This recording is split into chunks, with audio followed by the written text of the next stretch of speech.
At Focus on Liberia, we discuss everything Liberia, from education to politics, arts and culture, entertainment, agriculture, history, religion, family, and technology.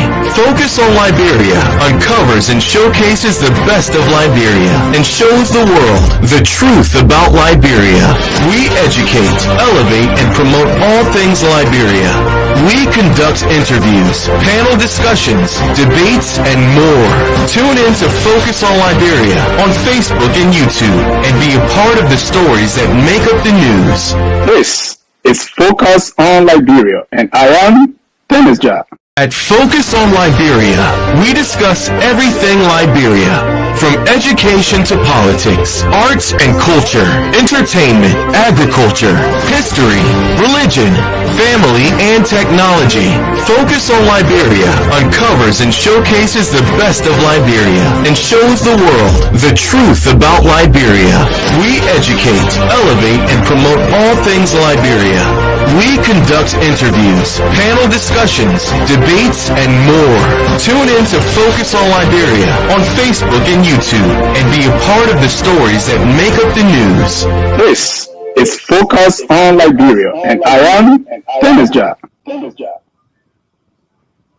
Ladies and gentlemen, welcome to another edition of On Point on our mother station, Focus on Liberia.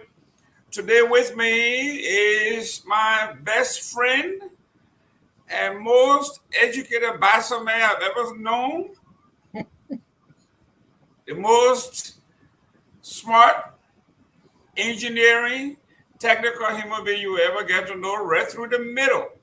We are going to be discussing political issues on the ground, and I think Mr. Eastman is well rested, retired, no stress. You can see it on his face, and he's ready to rock and rumble. Mr. Eastman, how are you doing? How's the family? My illustrious Mr. Gaiman, how are you today too? It's refreshing to be able to be at this position in one's life where you can decide where you want to go. There are so many things about our country that we need to be addressed. And this is a good time that we can come together. Let's discuss it. Let's put our ideas together, and let's make a wholesome, progressive nation.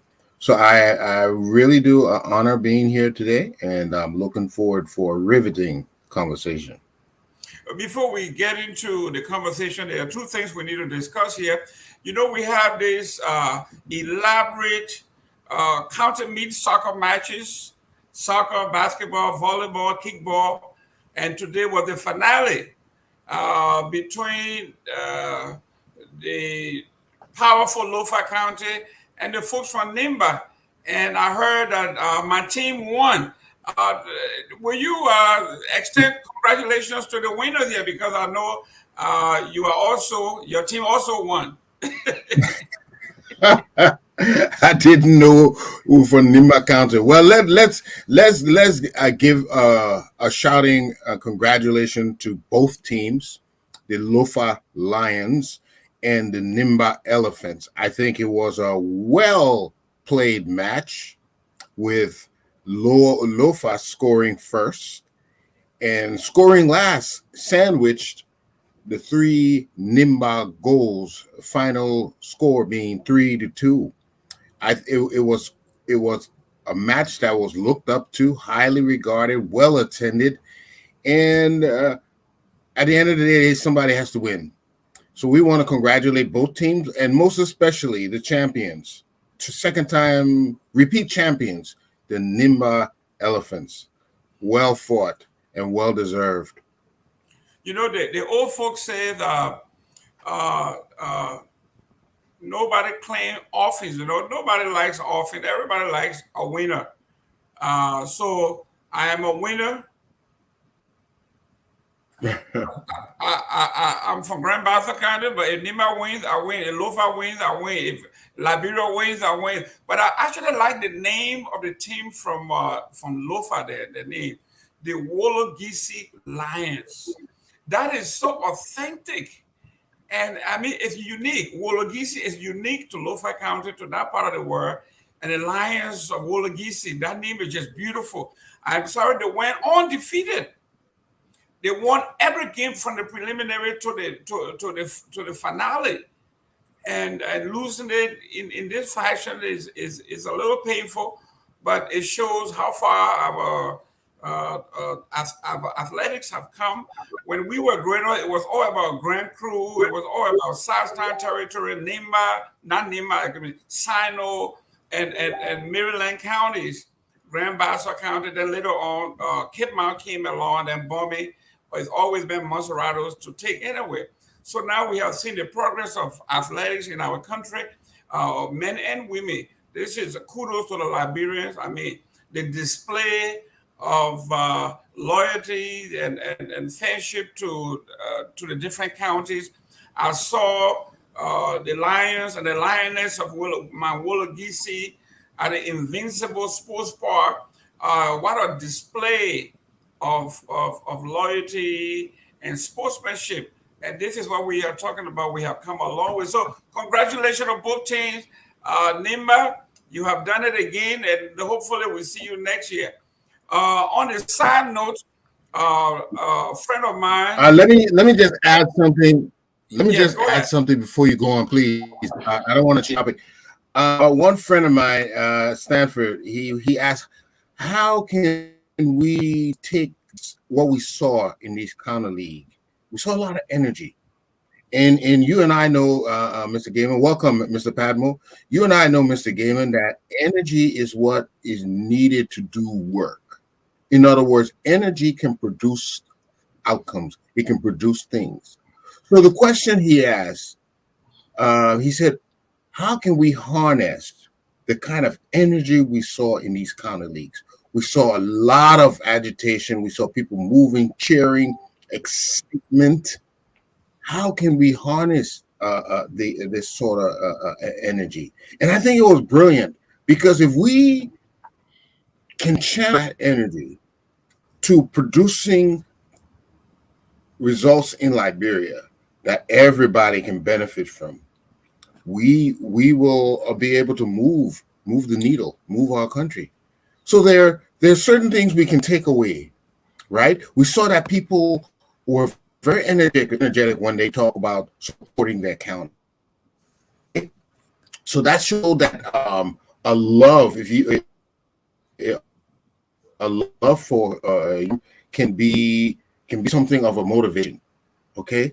And if we're able to send a message to our Liberians that we espouse that same type of love for country, they will be naturally willing to move to do something for their country. I think this is what's missing. We all look at the country as being not part of us, as would a county. We have to make that Liberia as much as important as a county. And that same fervor and zeal, we have to support our counties. We have that same support to support our country. So I think we're getting together a dossier where we can begin to see how we can harness and tap off those energies so that tomorrow we can use it for different projects and policies in Liberia. Great. And one of the things that I like about the county meet is the competition.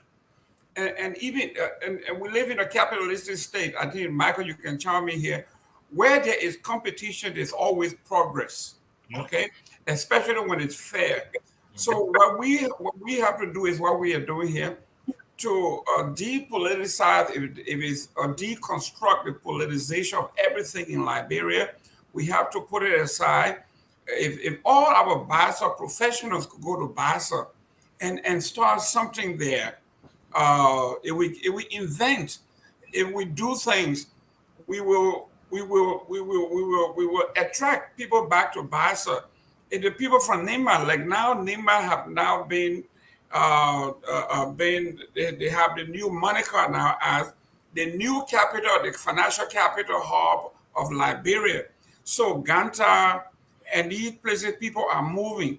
Now that Ganta have gotten the ball rolling, I saw what they are doing in Lofa. Hopefully, we can we from the older counties, instead of mimicking and improving on what God had endowed us with, we really get everything to politics, and then everything is left undone. And the new counties like Nimba and Bong and Granjita and Lofa, they are actually moving ahead of us. So yes, this is something that we have to, you and myself. I think either way you cut it, we are some of the privileged few that have been able to make it this far. Look at the economic value that this is going to bring to Nimba and Lofa. Okay? Just imagine if we could, like you say, Hanet, Mr. Padbo, chime in here before going to the politics, because this is great news. Yeah, I mean, I think what I would like to focus on is how can we translate this energy from country to country? What is there that we stand together with? There were a lot of challenges and issues that people could mention that happened in the 80s. But one thing that you will never dispute is that Samuel Doe united the country behind football. I don't care if you were Kran or you were Gio, when the Lone Star were playing, the entire nation was united. And that was his niche. That's what he found. This administration has to find something to unite the country behind. Apparently, it's not going to be Lone Star, because right now it's just too far for Lone Star.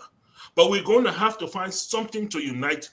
Torba tried to unite the country behind economic development, mat to mattresses and all these other things.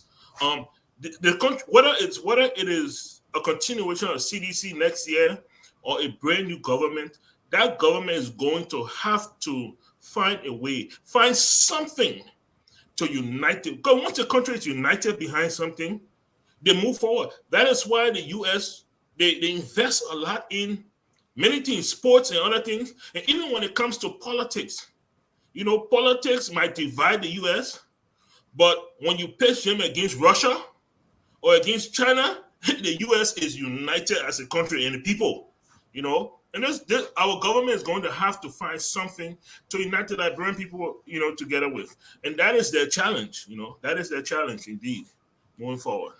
Great. Mr. Eastman, could you adjust your camera a little bit? You're a little lower than there you go. Okay, ladies and gentlemen, you are from Nyuma County. I know there's a gentleman that usually don't like me, but from the ANC, his last name is Mr. Bowman. Mr. Bowman, I take off my hat to you today.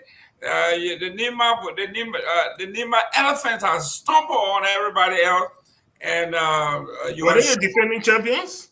Huh? Were they the defending champions? I want to believe so. Yeah, so that's 2 times in a row. Wow. Yeah, they're back to back. Wow. So Lions got nothing on elephants, so we know we know how that is. So, ladies and gentlemen, on the south side, we lost a very good gentleman in the name of Archie Williams, Ambassador Williams. He was ambassador to Morocco. He died, I think, yesterday or 2 days ago. I'm a friend of many of his cousins, great folks, and I got nothing but admiration for them.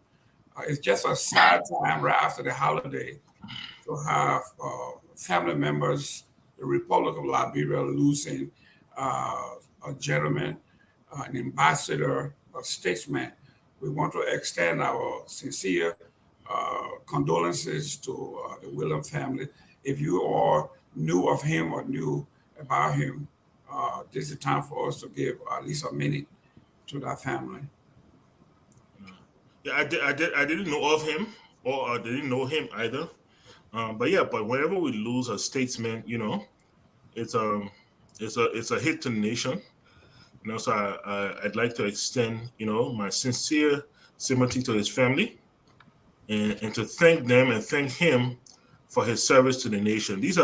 There are challenging times, there are troubling times. So especially in the diplomatic corps, people are out there across the world making huge sacrifices, financially and otherwise, to keep the flag of Liberia flying, and we have to hail them, hopefully before they pass. But yeah, so to his family, my sincere apology, my sincere sympathy to you, and hope God finds, you guys find strength in this time, and God guides you moving forward. Great. I happen to know a close relative of his, Sue Yancey Williams in Atlanta, with a lady who is admirable. We have always, me criticizing Mr. Williams when he was working in the Ellen government and all of that. But even with that, just a gentleman, took criticism very well and never made any issue of it. And this is what we are talking about. The new Liberia has to possess that gravitas. So congratulations to Nyuma for winning the county. Let's talk the politics now. Yes, we come so the president made song on Nyuma, but he made no song on Lofa. What is that about? What is that about? Listen. Let me hear what happened. Listen, the men were born in Nyuma County, okay? Really? The men were born in Nyuma County, just like the ANC, one of the ANC stalwarts, Theola Gibson. Theola from Maryland County, but she was born in Nyuma. So she enjoyed, as much as she criticizes President Weah, she and President Weah are homeboys and homegirls from Nyuma County. Look at. Imagine, Mr. Eastman, these people came from the southeast, okay? Who came from the southeast? Theola Gibson from is from Nyuma County. Yasini is from Nyuma County. Mariah Yakula is from Nyuma County. That's correct. I'm gonna continue Nimi. Keep naming there. And don't forget the president from Nyuma County. Oh my God. Yes. So that's a beautiful song, but it was a nice song. Yeah, it was a nice song. But the people of Lofa will not forget. Yeah, the people of Lofa will not forget. You see, you forgot that the president is in the studio making one for Lofa County, and it's going to be this one. Ladies and gentlemen, yes, let's get started here. We want to talk about issues in Liberia. Mr. Eastman, you want to read so we can go, friend? Yeah. Okay. So let's see what we got on our agenda today. Today we will be talking about the hospitalization of the beloved Vice President Joseph Nyuma Boakai. Word is that he has been recently discharged. Also, we'll be elaborating on possible VP picks for his running mate for the presidential elections of 2023. And then thirdly, we'll be talking about the collaborations from the opposition. Are they out of reach? Is there a way to resuscitate the collaborating organizations? We'll be touching on those. And fourthly, we'll be discussing Nathaniel McGill's bid for Senate seat in Margibi County this 2023. And then lastly, we will discuss Prince Johnson and the MDR's bid to put forth a presidential candidate. Doesn't this muddy the waters? Will this not take away support and bid from any of the existing candidates? So that's what we have today, folks, and it should be a very interesting discussion. Great. Mr. Padmore, let's you see, politics is all about scrutiny. When someone tells you that they want to run for office, it behooves you or us to scrutinize the person from point A to point B or from A to Z. Failure to do that would produce what just happened in Long Island, New York, with this man called Santos. Santos Santos ran in all places, Long Island, New York, where he was trying to flip a Democratic seat from the Democrat to the Republican. When he joined the race, the Republican Party did not do an extensive background check. The opposition, the Democratic Party themselves, did not do a strong opposition research to the point where this man became a complete scam. Scam all his way all the way back to the U.S. Congress. Now they are fighting hard to get rid of him. Same concept here. When it comes to politics here, health is a major component of running for president or any office, especially the presidency. We have been hearing that the former Vice President Joseph Boakai has been in the hospital.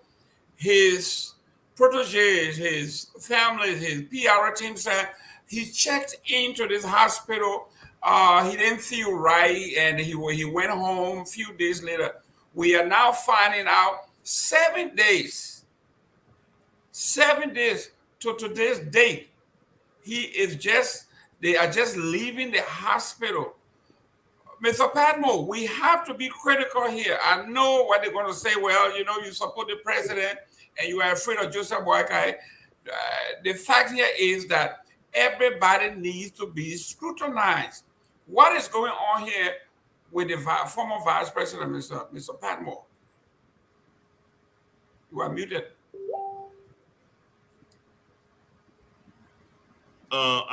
What is going on here with the former VP? I really don't know. I'm as confused as you are.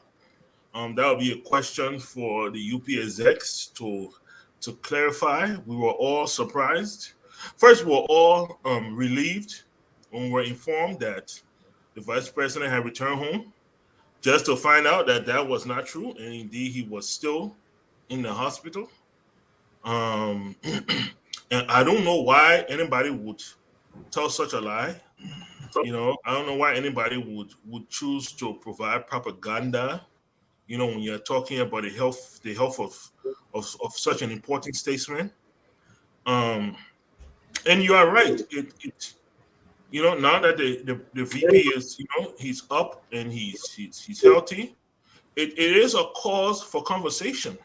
One of the most serious things that have been brought up concerning the VP's bid for presidency is his health.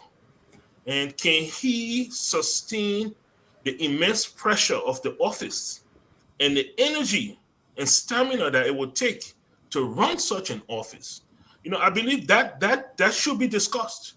It shouldn't be politicized, but it should be discussed. We should be able to go to bed at night feeling confident that our president, is able to take care of the affairs of the state.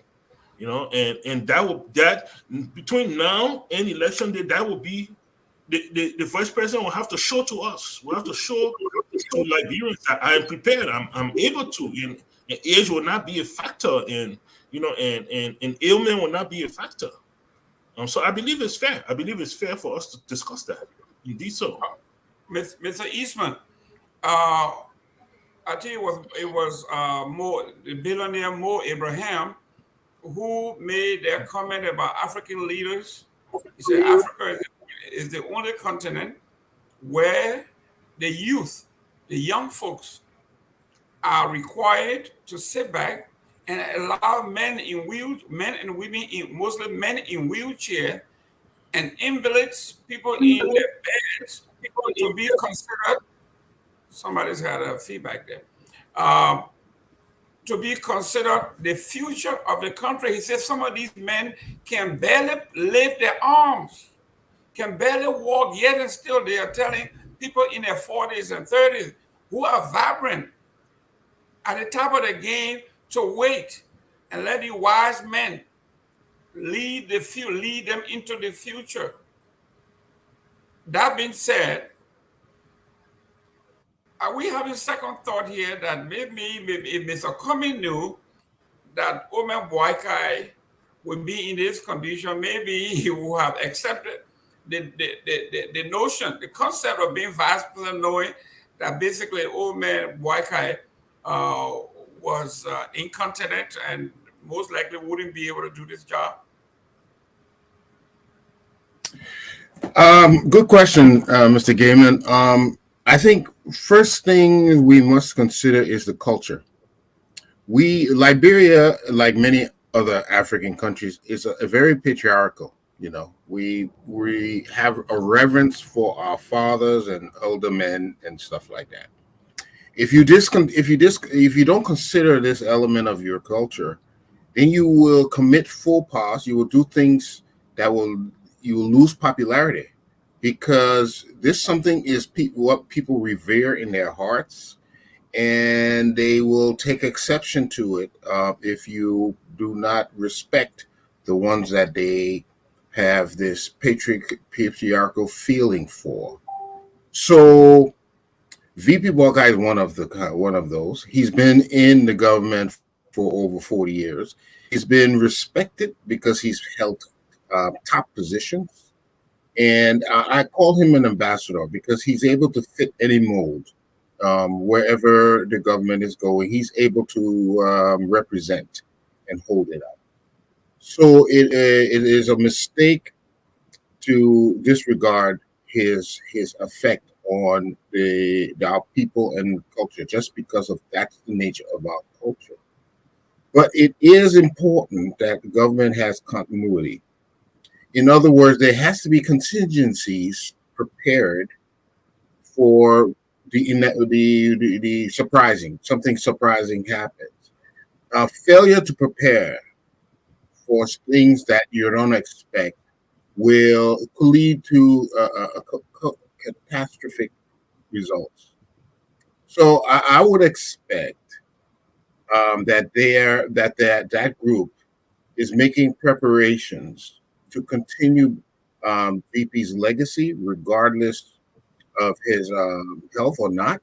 It will continue his legacy. They should have plans, contingency plans to put together in immediately. A choice of a running mate might help that, but more especially than just the running mate, do you have a mechanism, a set up group that would carry out the policies of the vice president, should in case that they are called upon? And if they have not done that, then they're doing themselves an injustice, because anywhere, anytime, to anybody, the unexpected happens. So you always have to have a contingency plan in reserve for the unexpected. Mr. Patmore, this going election, senatorial election in Lofa County, the comments and the traditional thinking about where they said, in fact, you were right here on this platform when Mr. Tooley said, Mr. Gaiman, you know nothing about our culture in Lofa County. Our uncle, we have never disobeyed our uncle, is going to be a landslide. Whoever hand he lifts, that person is going to win. But then we saw the young folks in Foya, they are saying, we love our uncle, but we prefer development over our culture. Our culture has brought us nowhere. We have had two vice presidential candidates out of Lofa County. We have Harry Manuba, and then we have Uncle Joseph in 1971 been in government. Nothing has happened here until this new breed of folk, the Jefferson Koji, T5s of the world. And that's the direction that the young folks are taking. So here we are. This particular concept or notion that our uncle, even though he has done absolutely nothing to us, he's outside the realm of possibility. We will just live with it. That doesn't hold anymore based on what I saw this going elections in Lofa County. Well, I mean, look, politics is politics. We saw Joseph Boakai win, 91% of the vote in 2017. So, obviously there's somebody that likes him. But like you said, is that enough? Is that enough? And it just doesn't stop with Joseph Boakai, we saw President Weah, in 2005, we saw President Weah hold the hands of many people in Montserrat and they won. And we saw President we are again in 2020 hold the hand of many people, and they lost. So you know, I think you are onto something. The people of Liberia, the young people of Liberia, are finally waking up, and you know, and deciding that no, we won't just do this traditional thing where whatever the old person say or whatever the person we love so much say, you know, we're going to make informed decisions. And I think that's better for our democracy. You know, I think that is what will move us forward. It hasn't done so for the last 100+ years. I think that it will eventually move us forward when politicians realize that we have to produce or else we do not win. You know, that is the formula for development. So it's refreshing. Yeah, Joseph Boyka might be on the end of it right now, but a year, 10 months from now, the president might be looking at the very same thing. You know, does he ride into the southeast and just feels like he's going to win the southeast because he's from the southeast? You know, is Nigeria going to vote in mass for the president this year? You know, or are they going to choose their development?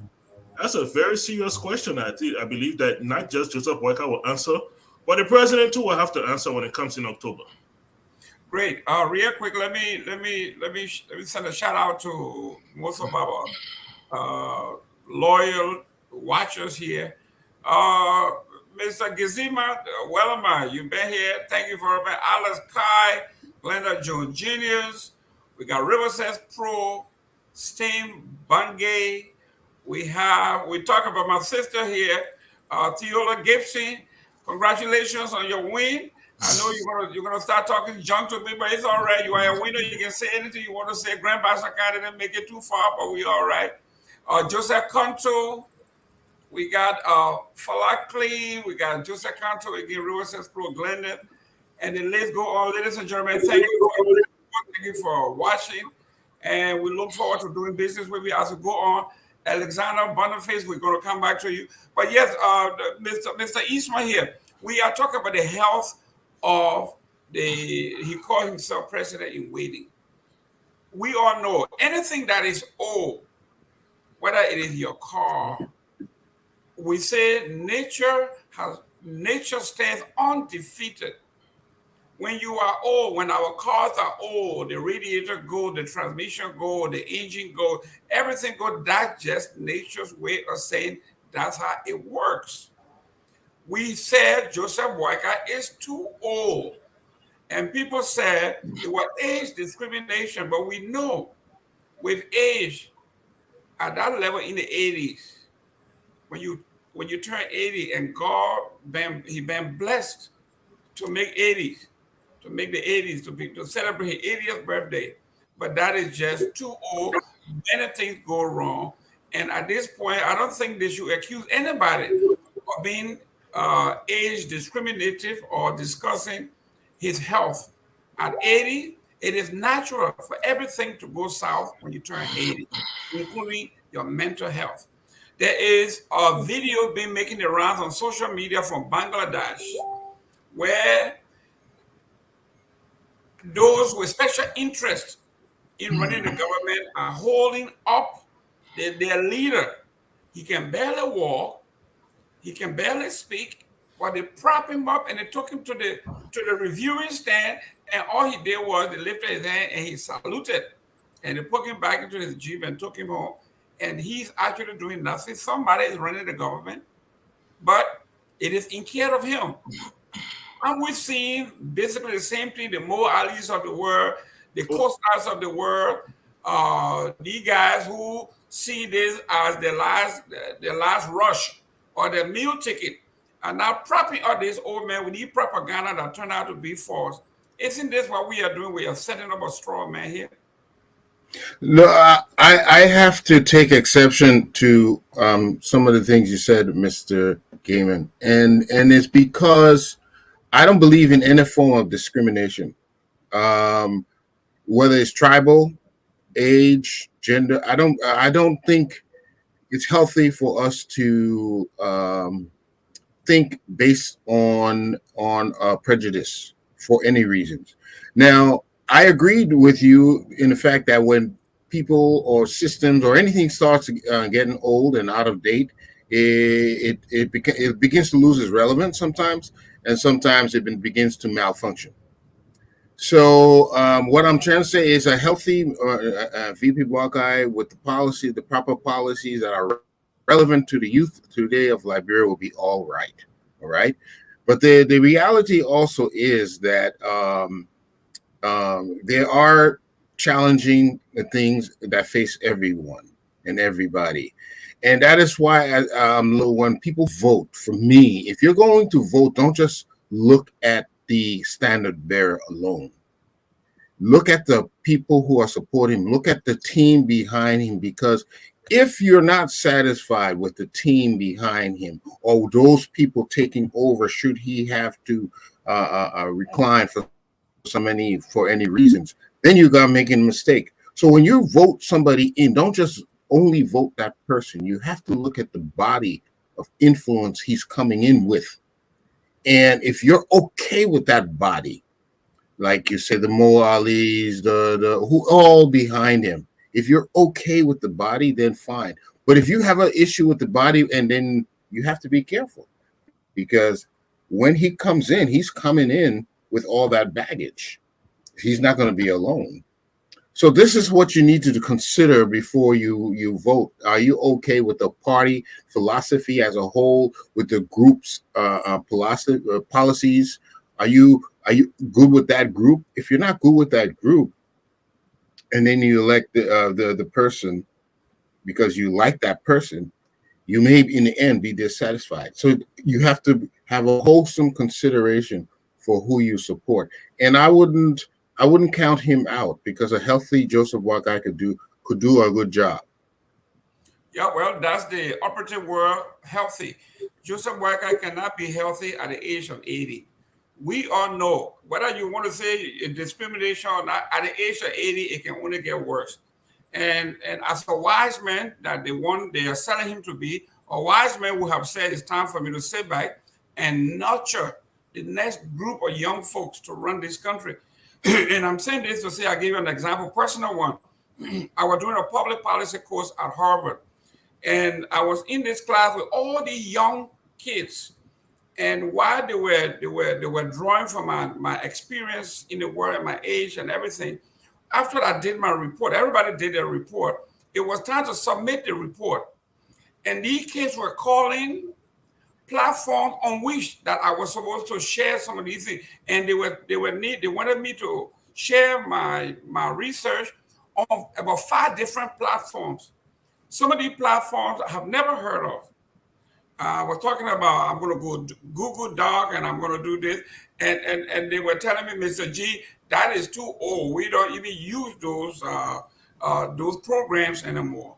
So what I'm saying here, and I had to, in retrospect, go back and call my daughters and say, you guys got to help me out here with posting, my my report on these different platforms. I was smart enough to know that, listen, I am not up to speed with these young folks. No matter how good I am, I have to call for help.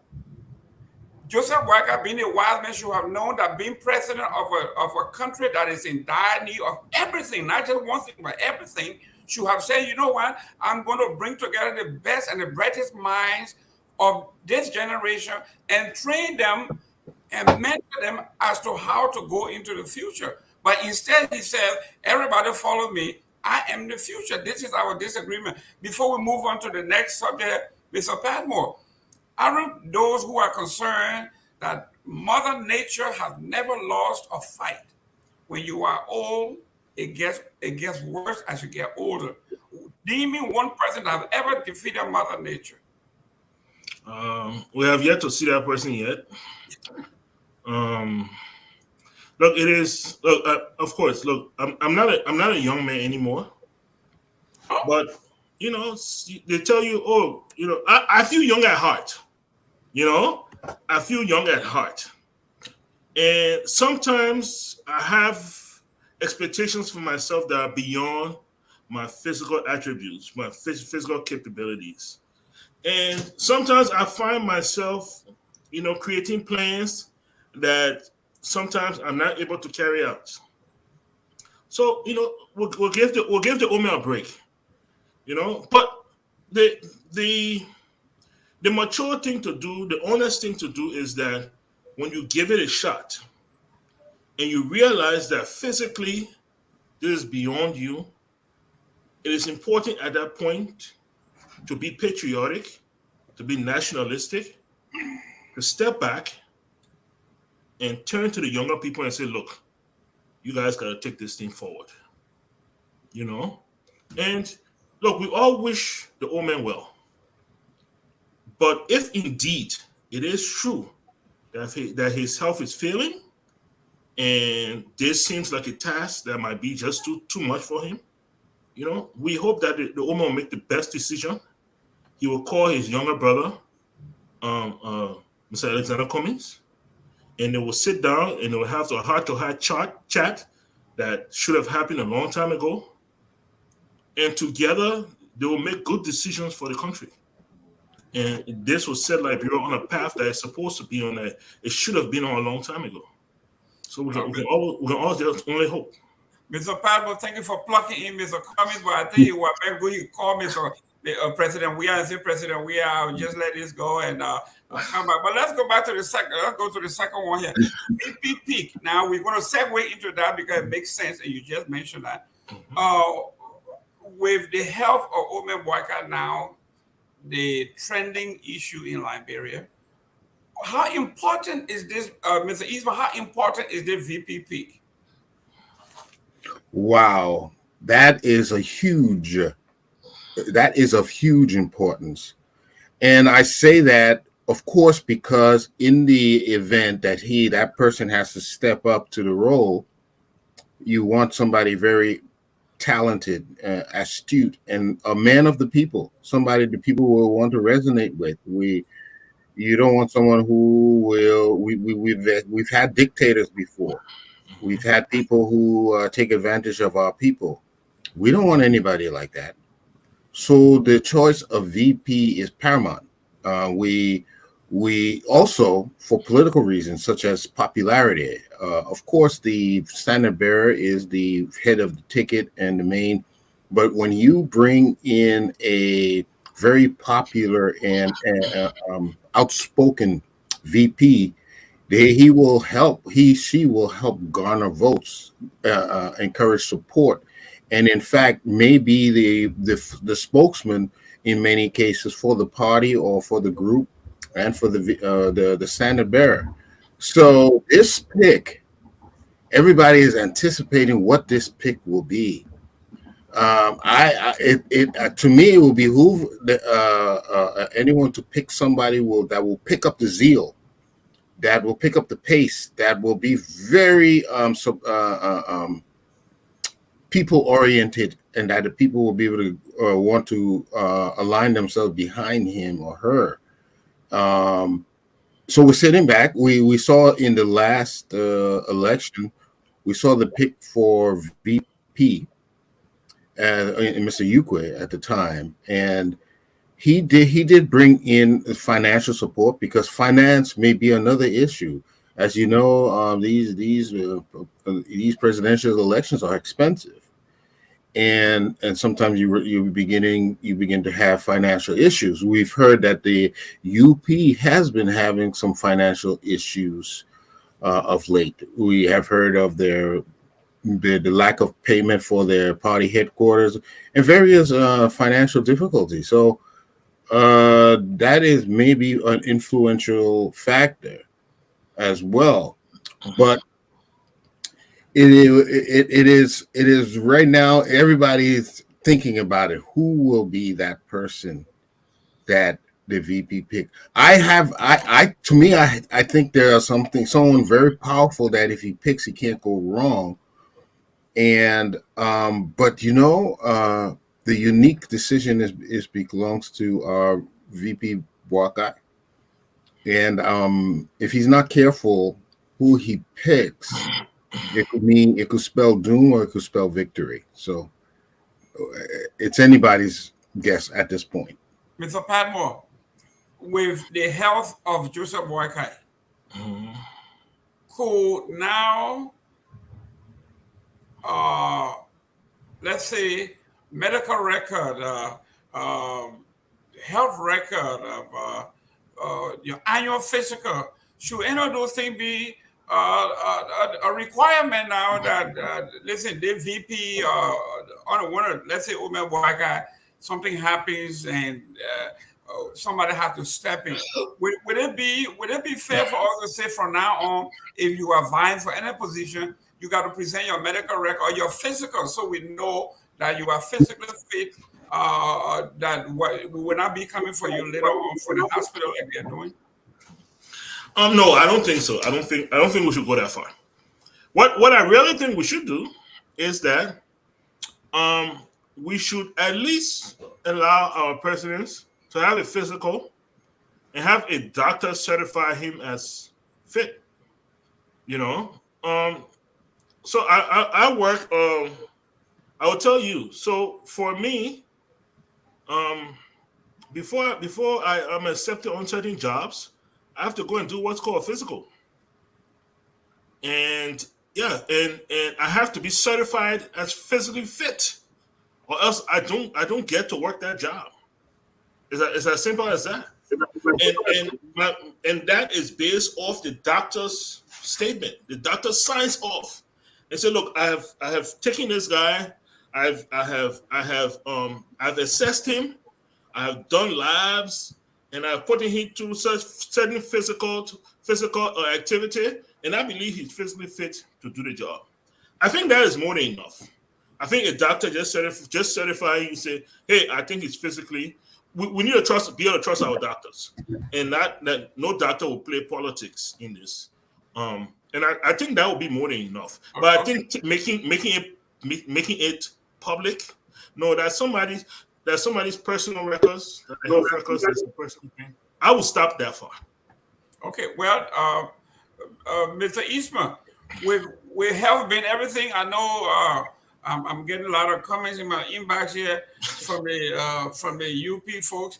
The thing I've been digging this, I'm digging up bones and all of that, and that's fine. They're saying that somebody calling me a pretentious honor taker. I want to take Joseph Boakai honor and all that other stuff. Honorable Nathaniel say, if I'm afraid of Joseph Boakai, he thinks Joseph Boakai is the fittest in the group. He is a partisan. He belongs to the collaboration. Former senator, brother of mine from Grand Bassa, former schoolmate, former senator. He is saying that Joseph Boakai is the fittest of all the candidates. So I will leave that as is. So here we are, Mr. Eastman, with this being the front page here. Who should we? You from the old school like I am. If you had a choice, you would like to matchmake. You would want to pick who marries your daughter or who marries your son. That's what I still do. When the guys come and say, "Can I take your daughter to the movie?" The first thing I do is, "Who are you? What school do you go to? And who are your parents?" That I'm thinking that I'm my former godfather, Dr. Nolan, Samuel B. Nolan from Grand Bassa. When you go visit his house, those are the questions he will ask you: "Who are you? And where you come from? What's your grades?" and all that. So now, this being the case, health being the issue, should Boakai now require those who are vying to be his VP? If we pair them up with him being the way he is, who will you pair? Who do you think would be a better candidate to support?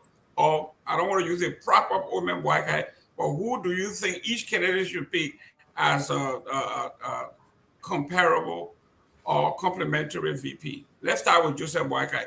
Based on everything that we know now, who do you think should he pick to be his VP? Okay, there's several facets of that question. Okay, there's the desire to win. If you only want to win, that is your goal and objective, then you want to bring in somebody who will help you clinch that victory. All right. So that is one facet. But you mentioned something to me that as a father, and I want somebody who wants to marry my daughter, what will I look at? Now that is a whole new dimension, because as it said in the Bible, they have a quote that says sometimes a nearby friend is better than a distant brother. So before I want to bring in somebody like my brother, somebody who's near of kin, or somebody like me from the same background as I am, or something like that, if he could have a completely opposing idea than I do, he just happens to be from the same background, but we don't think the same. So I think it's very important to have someone who you and them closer, in other words, closer in thought, closer in mind, closer in what your beliefs are, to other than somebody just simply because you're near of kin or you're from the same place. You think together. So I believe that for Mr. Boakai, he should bring somebody who he and them have the same kind of thinking. Yeah, but you know who they are. I want you to put the names. I want you to we're doing T-Dato now. Don't come here without your political stuff. Tell me in the field now we know who they are. Do the matching. You matching them now. I gave you all the groom. Now give me the bride. But if I go out on a limb, which I usually don't do, but if I go out on a limb and say I think the best pick for his VP, I would say it's Dylan. Simple as that. Because Dylan has a mastery of politics. I've been observing him. At first, I thought he was just making an agitator, but no, he's showing a adroitness in politics. So, if looking at the matchup with his consonants with VP Boakai, being that he's always under VP Boakai feed and he's been supporting them. He's been even spending a lot of political capital in supporting VP Boakai. I think that will be his best pick, especially since he has been successful against the CDC twice. Wow. I just look at it Mr. like that. Isma, with all due respect here, I have never disagreed with you before. But the field of candidates in Liberia, including Cummings, Gonglo, Nyomi Kanga, you are taking the least educated, the least exposed, the least experienced of all. Darrell Dillon, to me, is as fraudulent as they come, as fake as they come. That they make una choice. I agree with him. Oh, I agree. You have to protect the man. Mr. Padmore, Mr. Padmore, let's go to your pick for Joseph Boakai. And then after that, I'm going to come back to you, Mr. Isma. I want you to pick a VP for Cummings. And then we'll go down to Gonglo, and then we'll go down. Because remember, all of these folks are saying they are never going to be vice president. They will never accept being vice president. They are in it to win it. Like Mayor Cash on New York, you say lottery. Yeah, but what? Gotta be in it to win. One question, Mr. Gamer. One question though. We can't pick another standard bearer as VP for the other standard bearer, right? That's not allowed. Oh no, you could. I mean, because no, but then that throws everything a wrench in the whole deal, because it's two people canvassing for presidency. How can you say this person should go as VP to the other? Well, if you listen to the former Senator Ballers, Joe Ballers or Ballers, today he said, yesterday in the paper, he said, listen, we need to put all of our ambitions aside and see who can crisscross. That was his thinking. He's thinking that, listen, Gonglo and Cummings will win. Cummings and Gonglo will win. Gonglo and Boakai will win. Boakai and Cummings will win. So he said either one of them. He was making match too, but he said anything other than those, it's gonna be terrible. So if you want to give it another shot, go ahead. What do you think now that you have gone outside, come from within and see how we can collapse this 23? But what everybody said, Gonglo and VP Boakai and Cummings should have been the ticket. Everybody knows that.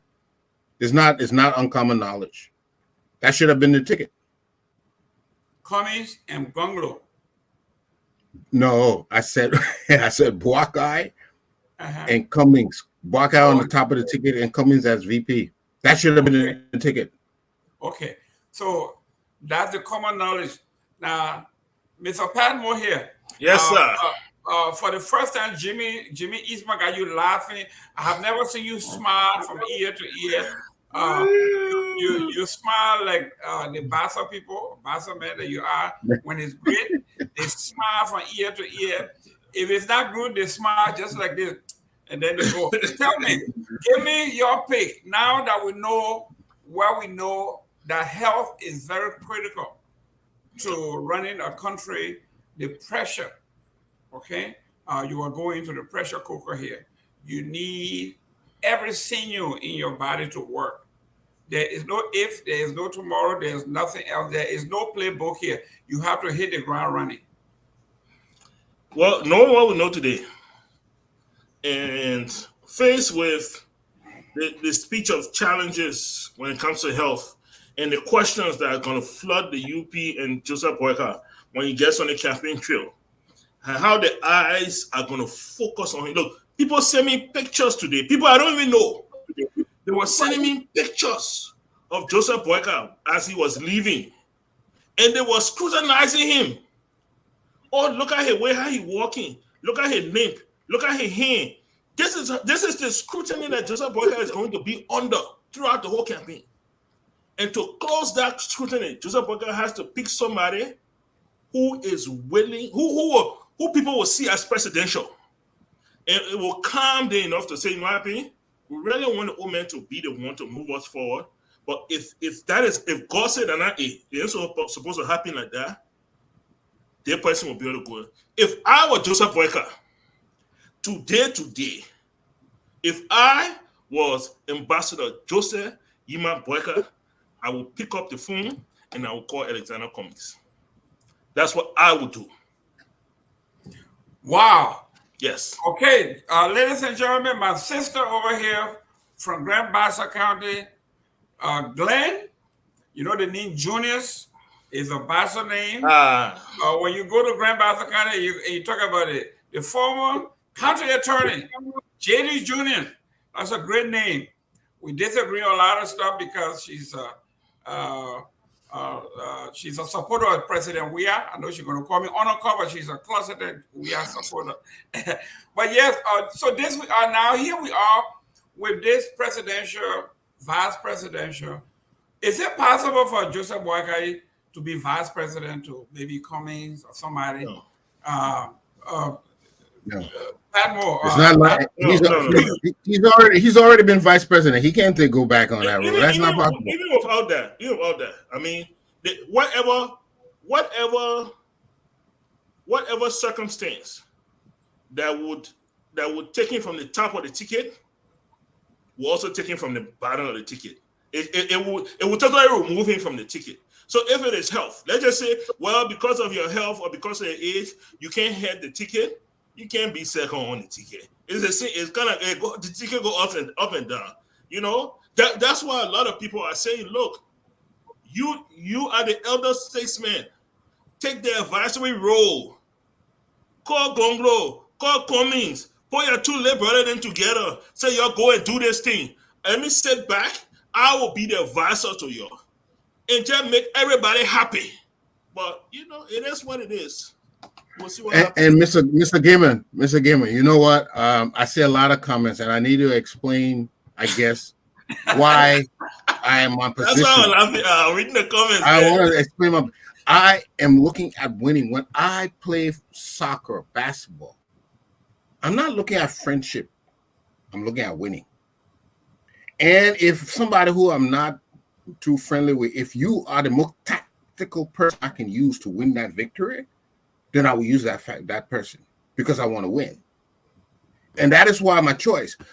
I know Comrade Gonglo. I told you, me and him were in school together. We revered him. Even while we were still students, we still considered him highly above us. He used to be Dr. Fofana's protege, I used to call him. And he's a great outpaper, and we're all colleagues. So I have a lot of respect and regard from way before he even thought about going into politics for Comrade Gongo. But when I look at, first of all, I'm not too sure he will accept that. That man is a man of a lot of principle. So I'm not sure he would even accept the vice presidency. But I'm talking about political capital, and you want to win. I think for all those candidates, barring another presidential candidate coming as VP to another, to me, his best bet is to have somebody like going around Dillon to do his work. That's how I look at it. It's not for who I favor. I'm not looking. You're looking at education, and I want to say something about education. A lot of people, a lot of Liberians base a lot on education, but we have seen people who have let us down who are very well educated. It's not about being educated. We should have learned that by now. It is about being honest, being of integrity. That is more important than your education. We've been let down with people who claim to have education. Secondly, some of these people that claim to have education, I don't have much regard for it. I'm not, I'm a LU graduate, but I struggle for my C. I'm not going to consider people who bought their education. Please don't give me this education thing. Because number one, it's not guaranteed that they will be honest. Number two, it's not guaranteed that they even really have in their brains, in their fabric, a higher education quality. So for me, education not the deal. I'm not going to be fooled by that. And we Liberians, we should stop being fooled by people who claim to have education. That's why I take on it. Great. Ladies and gentlemen, we are not downplaying education here. I know President Weah were beat on because we're saying that everything should not be. But let's segue into the third piece here. With everything that is going on and everything that have gone on, I like the way you picked the topic today. It rhymes. I mean, we just segue into the next.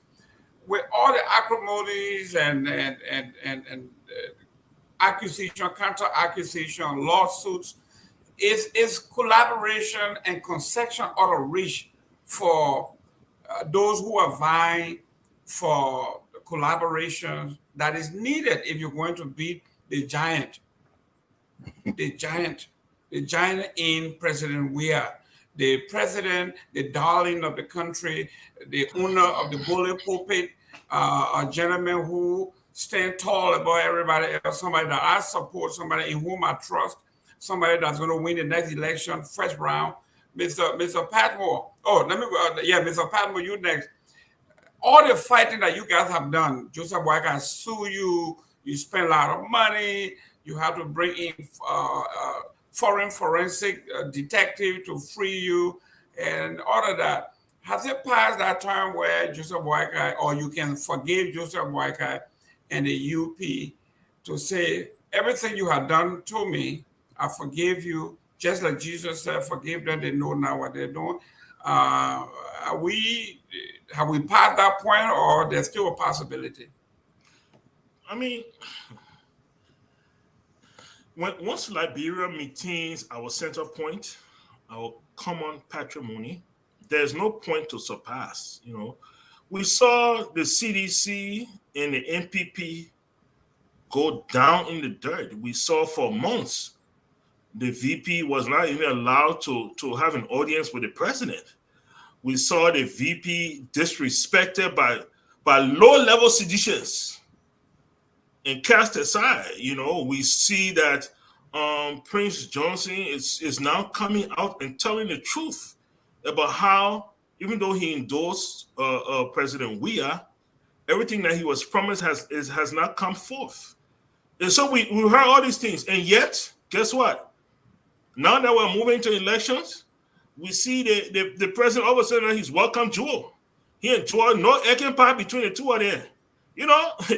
Necessity is the mother of invention. You can never put it aside. You can never look, once the opposition come to the conclusion that the only way they can really win President Weah and his war machine is by uniting, they will unite. Not out of love, not out of forgiveness, but out of necessity. And that is a very binding force. A very binding force. So we've seen it. I mean, what else here? We experienced the war. We saw warring factions that were fighting each other. When we're left with survival, they keep together and they made amends. So it's not. It's what I'm saying. Short is nothing is off the table. Absolutely nothing is off the table when it comes to the opposition. Great. Mr. Eastman here, as much as I disagree with Mr. Padway has a point in politics, there's never an absolutist when it comes to yes or no. Yes is never yes, no is never no. Like Bill Clinton used to say, it depends on what is. So you are splitting hair here. So we are saying here, if a politician tells you no today, that no doesn't mean absolute no, it may no yesterday. So he is saying we have fought, we have denigrated each other. This is part of the political process. This is part of the maturity. This is part of our democracy. We fight by yelling still, we mend fences, and we agree on what binds us is more important than what separates us. So he thinks, even though Cummings has said, I'm in it to win it. I have no interest in being a senator, representative, vice president. I have to be at the top of the ticket. Everybody else has said the same thing, to be honest here. Everybody says if you didn't go in it to win it, then you are fake. He is saying all that being considered, there is still a possibility. It is not out of reach that reasonable men and women can get together and say, you know what? Yes, we agree that we did it to each other, but the country first. Let's put country first. I agree to submit to be number 2 to you. Let's work it out. He said there's still a possibility. Do you think now we got 2 months, 3 months for folks to register their intents and their political parties and their teams? Do you think it is far reach or this is still? Well, everything is possible. You can't rule out anything. Maybe the probabilities vary, but anything is possible.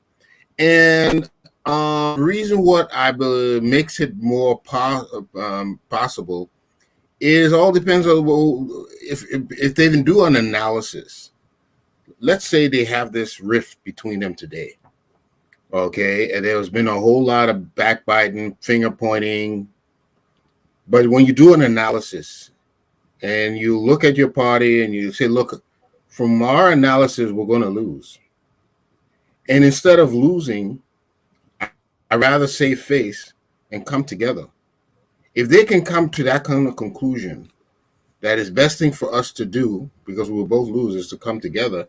So it's possible that they come together, they mend their fences, they bury the hatchets, and they present the Liberian people a ticket that a lot of people have been advocating for from the very, very beginning, before all this infighting took place. So it is possible, and I don't rule it out.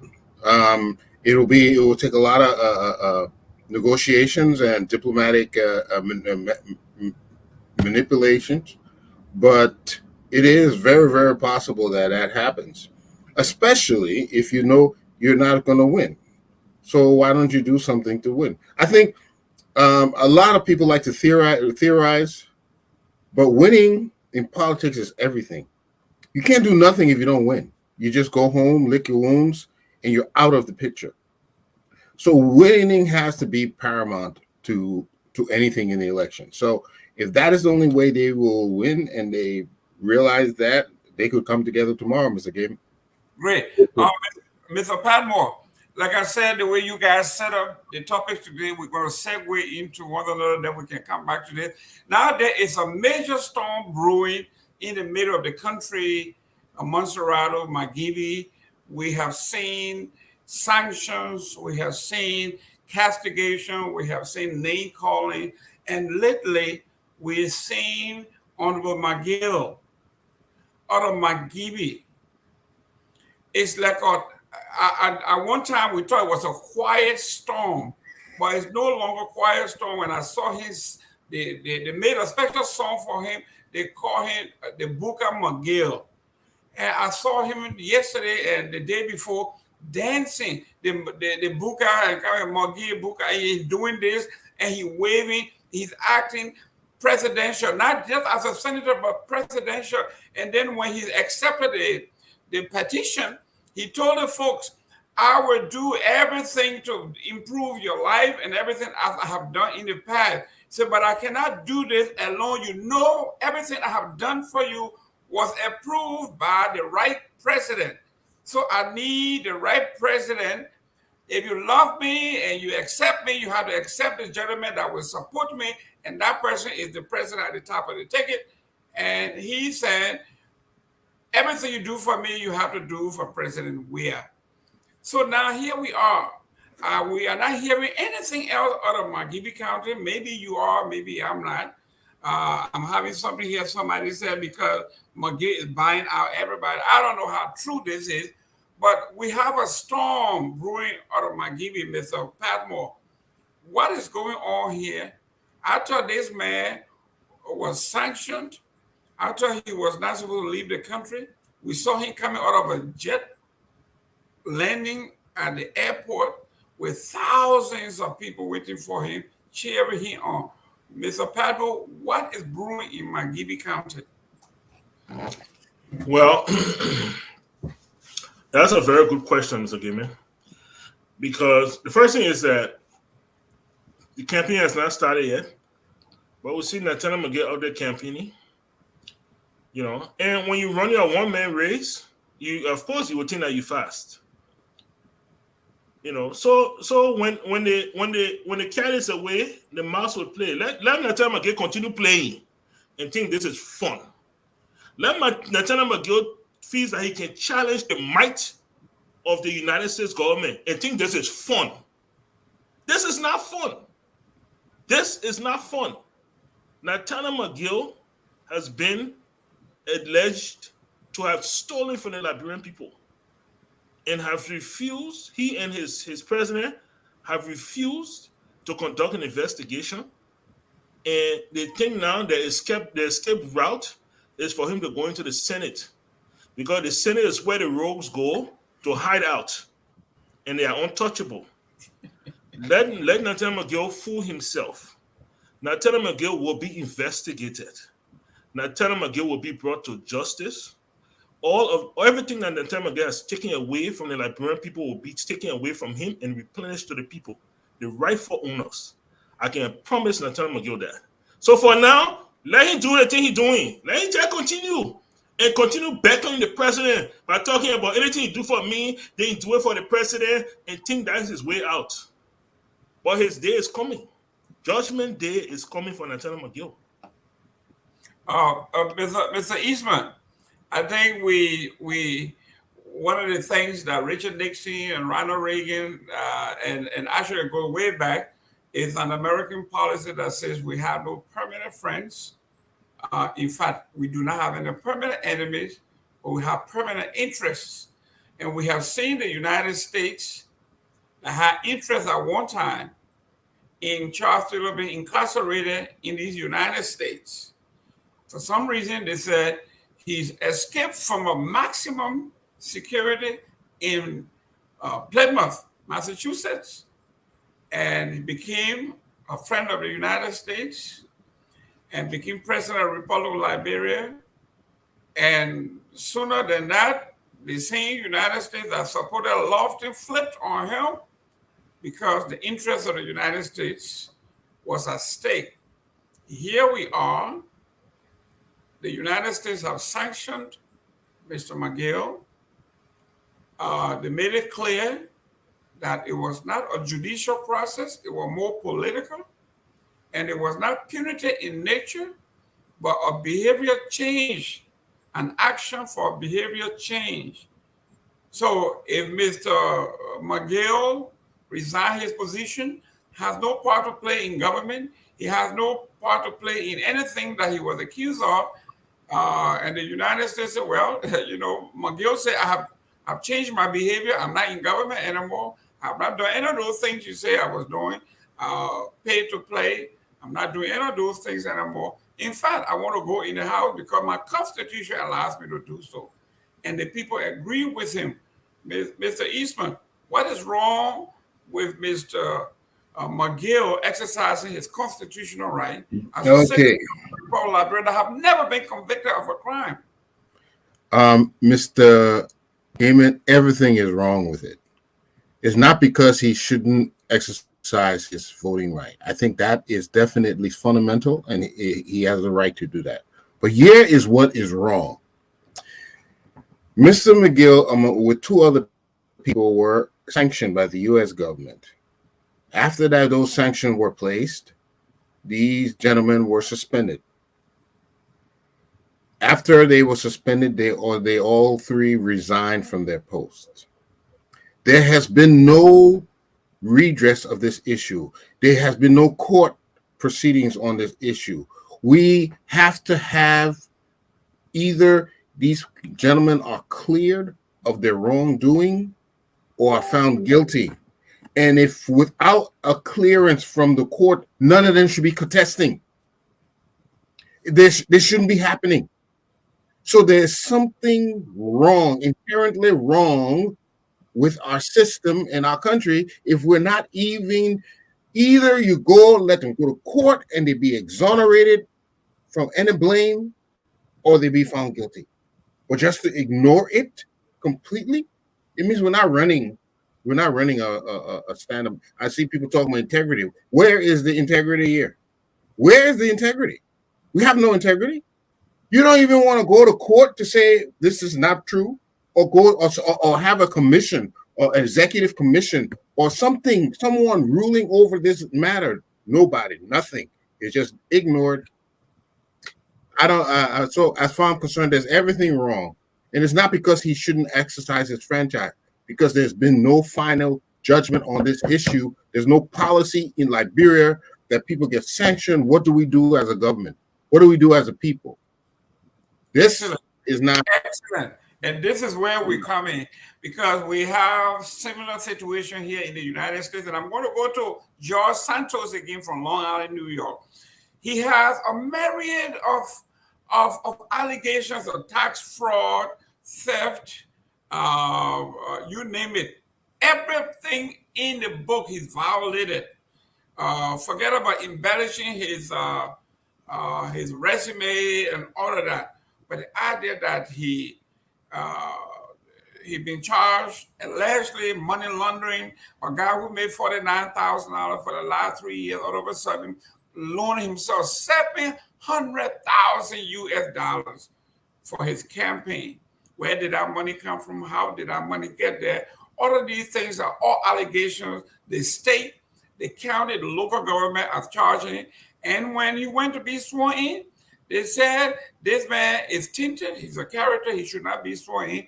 And McCarthy and the U.S. Constitution says this man has not been adjudicated in a court of law.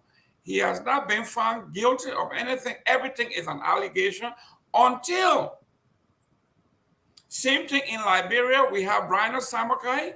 The Supreme Court said why his case is in limbo. He was found guilty in the lower court, and he appealed. Why that court case at the Supreme Court is under review, he is entitled to all his rights until he is found guilty. When he was finally found guilty by the Supreme Court, those rights were removed from him. So here we are. McGill was not even charged. It was alleged that he was corrupt until he is found guilty. Same thing with the 70K from the ANC. Some people are saying why the government is not investigating a loss of 70K from Mr. Cummings. If before the state takes action, a complaint has to be filed. Somebody has to make a case. As long as it is not a capital case. If you kill somebody, it's automatically the state's responsibility. But if somebody stole your car and you don't call the police in the United States, you have no case. Mr. McGill have not been adjudicated. He has not been found guilty. He is not a felon. Those are the conditions under which you cannot run for office in Liberia besides being citizen. It has not happened. Mr. McGill has all rights. The Constitution accorded him all of those rights until he's found guilty in a competent court. Your take, sir. Mr. Padmore. Mr. McGill was suspended from his job by the president. On that suspension, the president promised the Liberian people an investigation. This is not something where nobody said anything. McGill just resigned his job, and in the news, people just been talking whispers about maybe he did this, maybe he did that. No, he was placed under sanctions by another government. I mean, okay, just think about it this way. If you suspend him, isn't he obligated to, if you suspend him because he was accused of a crime, don't you think your boss has an obligation to have you investigated so you can clear your name? In the Constitution, we all have a right to face our accuser and to clear our name. It's in the Constitution. He hasn't been given that opportunity. His name is tainted. McGill has children that bear his name. Do you think they deserve to walk around with Liberian people thinking that, oh, your power rogue? Oh, your power rogue? No. Give Nathaniel McGill the opportunity to clear his name. What is so wrong with that? But we don't see that happening. And like one of our viewers here stated, it will never happen. Because the identical things that Nathaniel McGill is accused of, or that he's linked to, are the identical things that the president of the country is linked to. So this thing is not about Nathaniel McGill. If you haul rope will haul bush, and that bush don't want to be hauled. So because of that, everything is being placed under, and it's unfortunate. But like I said before, it will come to. And the Liberian people will be made to see for themselves. It is what it is. Listen, guys, we are saying here, we are going to segue into the last piece here. We'll come back to that because our time is far spent. But Mr. McGill is going to be the next senator from Margibi County. It's a sure thing. The gentleman is qualified. He was never found guilty of any crime. If there were investigation, it is still going on, and nobody tells you how long the investigation will take. But as long as the investigation is going on, he will. But let's go to Prince Johnson here. Another sanctioned official of the government that you are in love with. His name is Prince Yumi Johnson, MDR. They are saying now they are going to put forth a candidate. So, guys, talk to me. What is going on here with Prince Johnson? Is he smarter than us? Is he smarter than the sanction? Is he smarter than the people of Nyuma County? That now he's saying, I'm going to remove myself from the scene, but my son or my godson is going to carry out. He is my heir apparent. He's now going to be running this show. In fact, he's going to run for president. Then there was a caveat to that.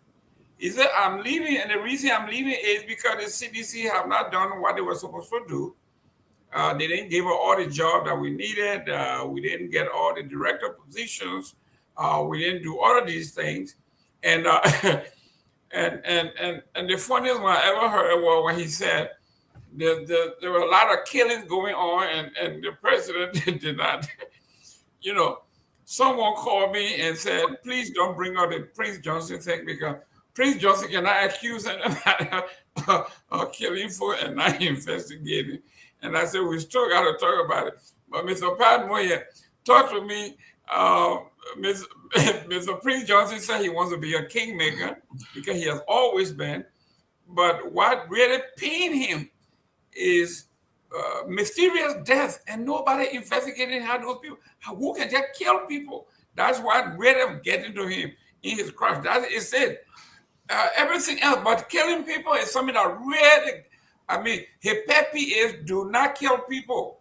Mr. Padmore, your buddy says killing people is a bad thing.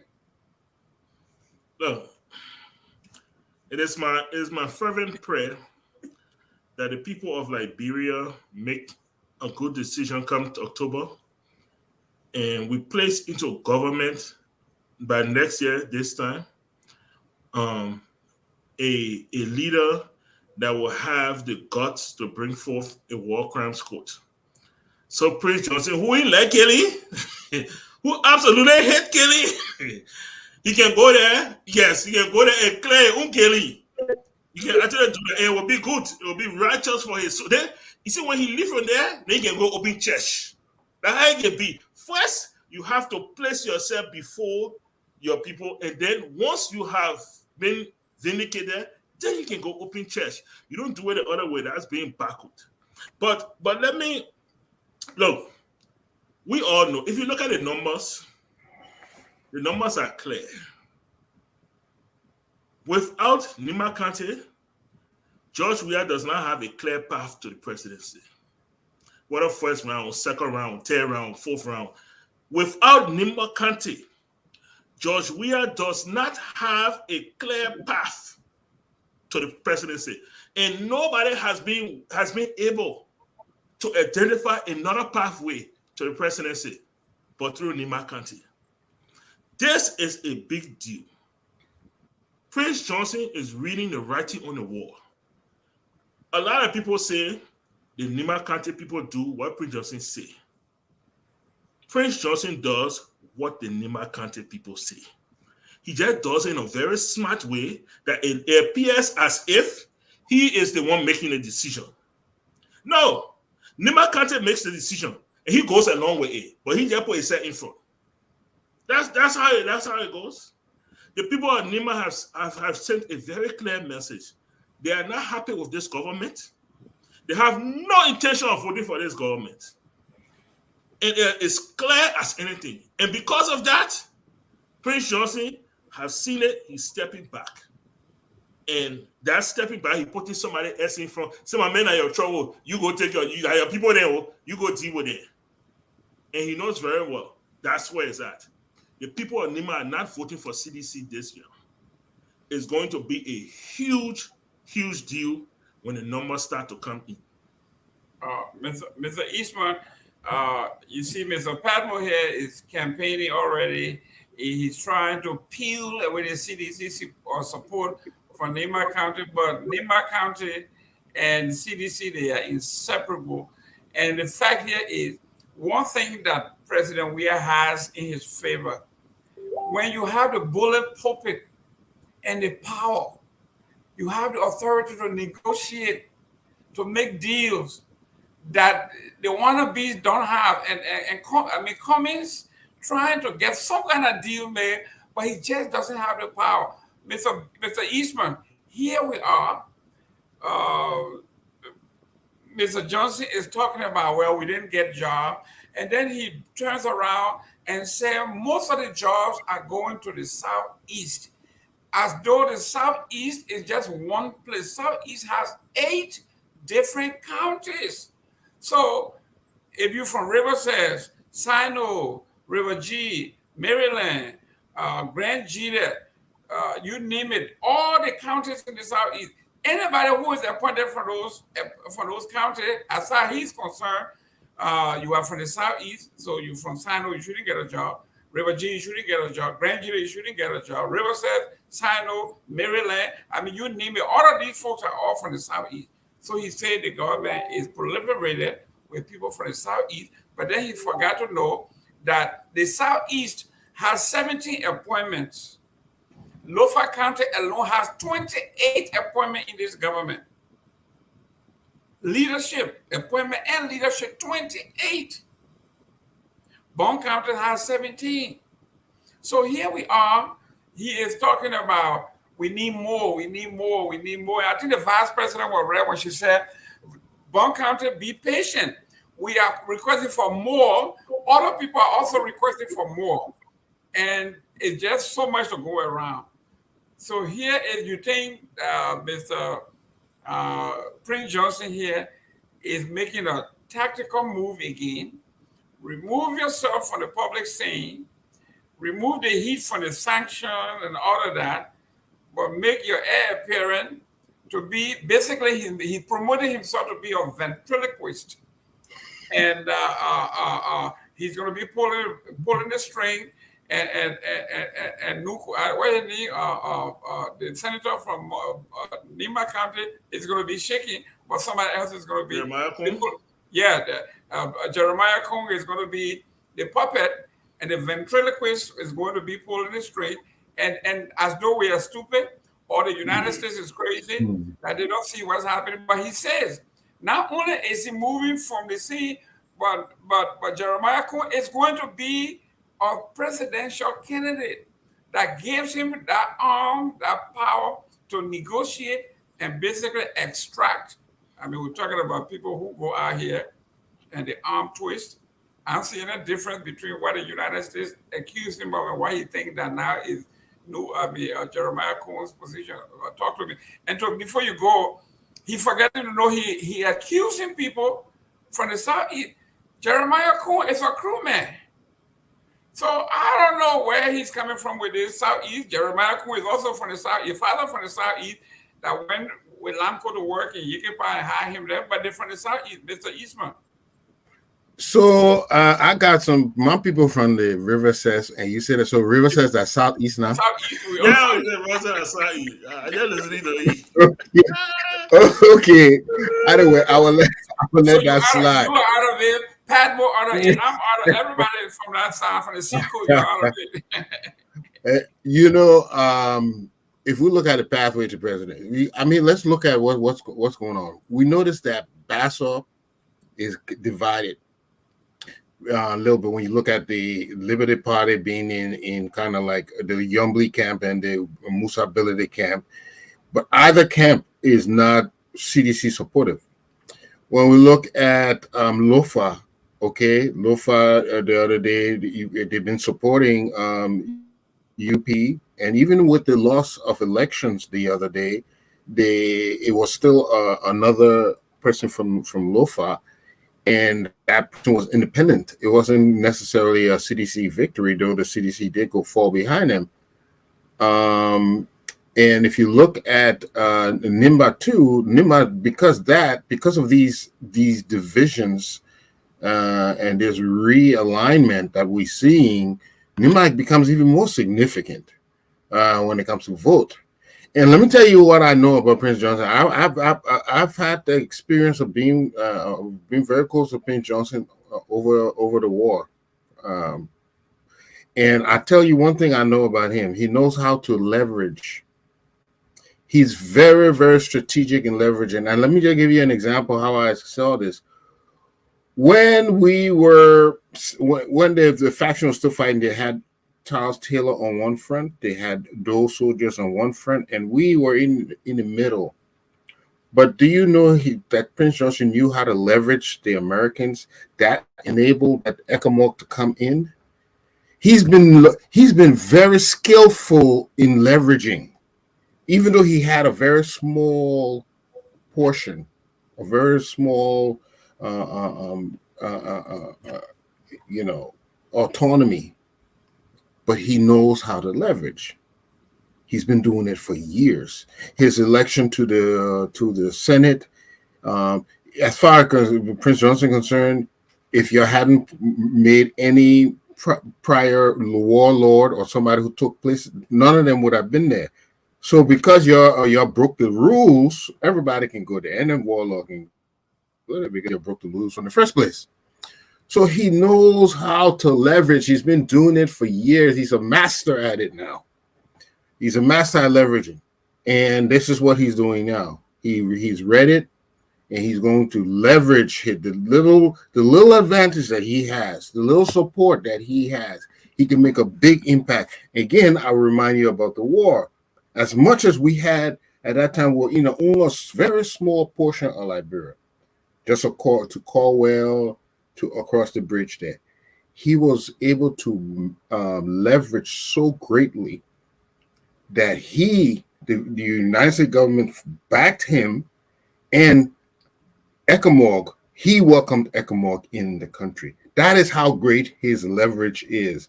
So what we're going to see here is he's doing his thing as usual. He's going to leverage, and you definitely makes it, because of all the other divisions in Lofa, in Bassa, even in Monserrata County. We've seen the CDC face some challenges. And so it becomes very significant the role NIMBA will play in the next election. So whether they field a candidate all the way to the end, or whether more coalitions agreements will be negotiated, this is Prince Johnson doing his thing, leveraging the little he has once more again. Thank you very much. And when you listen to the former the vice president now, when she was speaking to her NPP folks, she said, ladies and gentlemen, she said, for some reason, the president have all these positions open. They are still open. When she said that, all the politicians, the antenna went up and said, aha, when we talk about the incumbency and the power to wheel and deal, this is it. But we're going to come back to that. But something major is going on here. Focus on Liberia. People love what we are doing, that they want us to carry this thing all the way across the country. Obviously, we are non-profit. We have no money.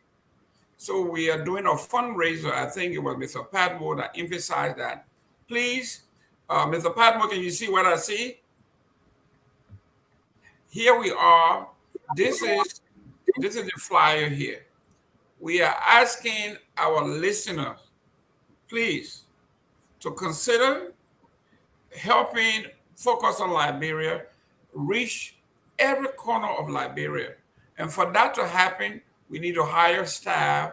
We need to purchase data. We need to purchase a motorbike to reach to some of the hard to reach places for our folks to be educated on this electoral process. We have a Cash App and a Zelle, and this is a number here, 651-392-6224. And then you can see the Cash App is the cash sign, FOLMEDIA, all of those caps, and then hashtag. So is that asterisk or hashtag asterisk? No, that's not part of the. That's not part of it. Okay. Yeah. Okay. So, Mr. Padmore, though you started this a while back on the show, can you chime in on the fundraiser? Yeah, absolutely. I mean, look, we have Focus has been doing a lot for our Liberian community. And this is not the only show. We have many other shows, informative. We have religious. We have historical. There are so many shows out there. All of this is being done out of the pockets of very few people. And if we value this show, we value the other shows that come on, and it means so much to us. This is how we have to move Focus on Africa forward, Focus on Liberia forward.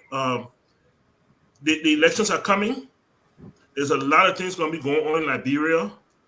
Now they were trying to expand to radio stations in Liberia so that people without internet can still hear us and we can open up to a brand new audience. And in order to do that, it's going to cost money. And this is we're having this fundraiser. So please, nobody's asking for $1 million here. Whatever you have after you pay your little bills and stuff, whether it's $20, $30, they will appreciate anything that you send to them. And you can be a part of the family. It's a family thing. Focus on Liberia is a family now. Be a part of the family, not just a viewer, but also be a contributor. And so you two now can brag that, when you see, this is how it happens, people. So when you see Focus tomorrow and they're on the ground and they're bringing you by the minute election activities, you can feel proud that I helped make that happen, and that's what this is about. So we'd like to encourage you all, Howard Metzger, Sam Wallow, Gizma, all our regular viewers, please, it's not just you. but reach out to your family and your friends. Post a flyer on your page. Let people know that this is a worthy cause. Thank you so much. Thank you, Mr. Eastman. Your page. I know when we watch National Public Radio, we watch. When you on TV and you watch public TV, to be pitching for a few dollars to keep this thing going because they want to stay under the government pocket. These guys or you and I cannot sit here and criticize government while we also depending on the government to do everything. So this is where the private sector comes in. The last time Mr. Padmo posted we should do some grants with the Jimmy Carter Foundation or the foundation. If you are a grant writer and you have the time and you want to help, pro bono, that's your contribution. They call it in kind. We would love to do that. Call us here and we'll be on Mr. Padmo, Mr. Eastman. We got 3 minutes here, but can you help us here? Right. I would like to speak to all the audience. Focus on Liberia is unique. It's unique because we're first of all, we don't just talk politics, but I'll come to the politics later. We offer programs that teach Liberian history. We call Yaya. She's excellent.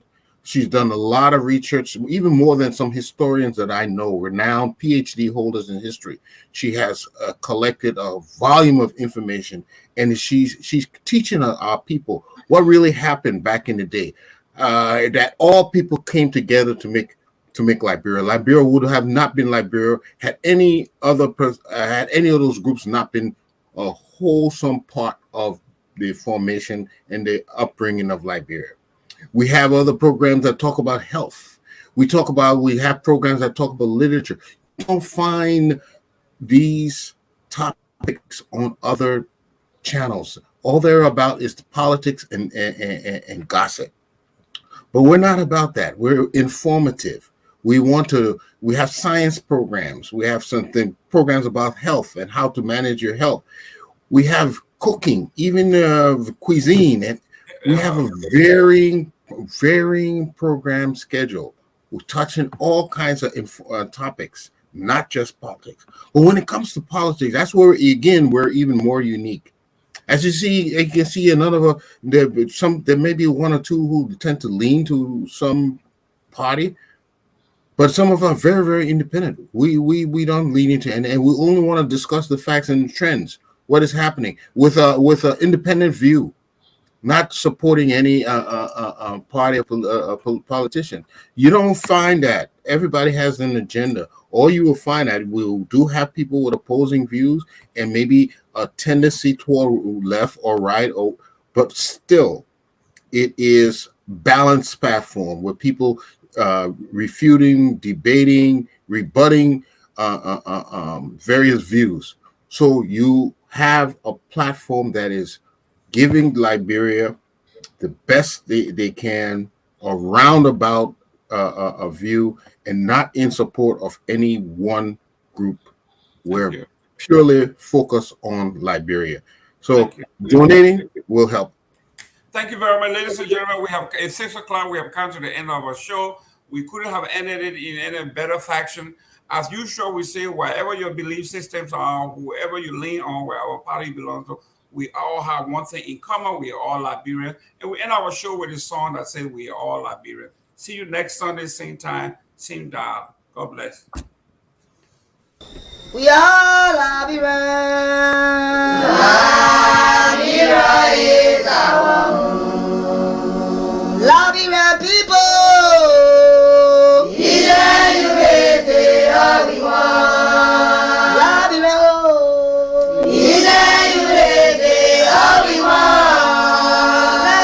Liberia.